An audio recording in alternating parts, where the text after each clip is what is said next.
স্বামী স্ত্রী দুইজনের মধ্যে সেই গন্ডগোল।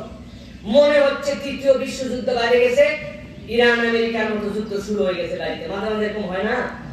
ওরে বাবা রে বাবা, কি গরম, এখনই ঝড় উঠে যাবে, মার বোধহয় হবে, ফাটায় ফেলবে। বাচ্চা কাচ্চা সব অনেক সময় ভয় পেয়ে যায়, যদি বাবার আব্বা আম্মার গন্ডগোলরা চুপ হয়ে গেছে সব। হয় কিনা? আল্লাহ কি কাজ! ঠিক ওই সময়ই দরজার মধ্যে কে জানি আসে ডাক দিছে। একবার ডাকবি তো ডাক, একবার ডাকেনি, না খুলতেই 5 সেকেন্ডের মধ্যে আবার ধম ধম করে ডাক দিছে। ভিতরে তো এমনি গরম, আবার দরজা ডবল বাইরে পিকআপ নিয়ে যাচ্ছে। কে আসছে দেখি তো, আজকে ডাইরেক্ট হুশ করতে পারে না, আসার সময় পারেনি, মানে খুলেই মনে হচ্ছে ওকে একটা বক্সিং মারবে। আল্লাহর কি কাম, খালি দরজা খুলছে, খুলে দেখে কি চেয়ারম্যান সাহেব দাঁড়িয়ে আছে।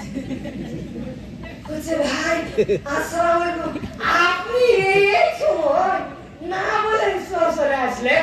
এই এই বাবুর মা, চেয়ারম্যান সাহেব আসছে রে, একটু নাস্তা দাও। আর পরে যদি এমপি সাহেব হয় কোনে যাবে? 099 হয়ে গেছে 0। কথা ঠিক কি না? মানুষ আল্লাহ যোগ্যতা দিবেন জন্য এই আয়াত দিবেন।